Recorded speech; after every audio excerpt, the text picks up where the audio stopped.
نحمده ونصلي على رسوله الكريم أما بعد فأعوذ بالله من الشيطان الرجيم بسم الله الرحمن الرحيم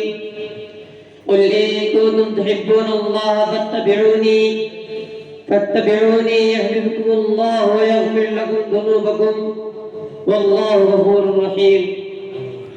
محمد کی محبت دین حق کی شرط اول ہے، محمد کی محبت دین حق کی شرط اول ہے، اسی میں ہو اگر خامی تو ایمان مکمل ہے۔ بزرگوں اور دوستوں، آج کی اس مبارک محفل میں میری گفتگو کا عنوان محبت رسول ہے۔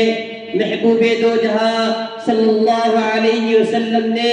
اپنی زبان مبارک سے ارشاد فرمایا کہ تم میں سے کوئی انسان اس وقت تک کامل ایمان والا نہیں ہو سکتا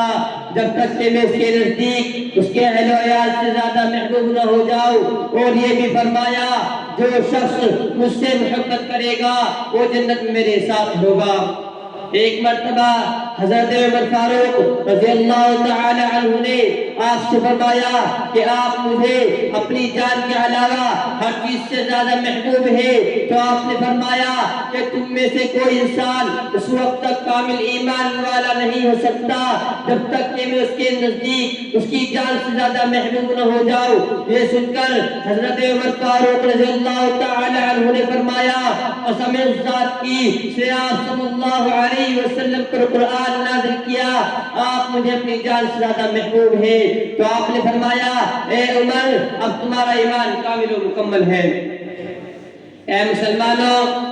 دنیا کی ہر چیز کے مقابلے میں سرکار مدینہ صلی اللہ علیہ وسلم سے محبت کرنا کامل ایمان کی علامت ہے، اور کیوں نہ ہو جبکہ رب کائنات نے وہ تمام چیزیں کامل و مکمل طریقے پر پیدا فرمائی جس کی وجہ سے انسان کسی سے محبت کرتا ہے، اور اگر کمالات کا باب کھول دیا جائے تو صاف پتہ چلتا ہے کہ ساتوں زمین اور ساتوں آسمانوں میں کوئی آپ کی ہم پلہ نہیں۔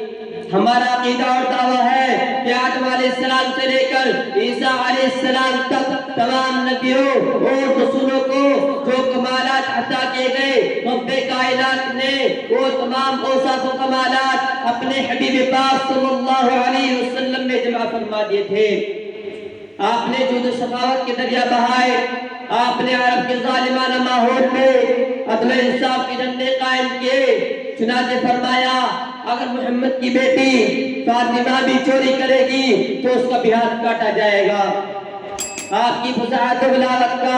عرب و عجم یعنی پوری دنیا میں کوئی جواب نہ دے سکا۔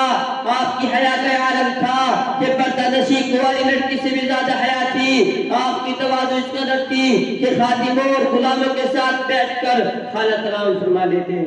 وما علینا الا البلاغ۔ محمد عقیب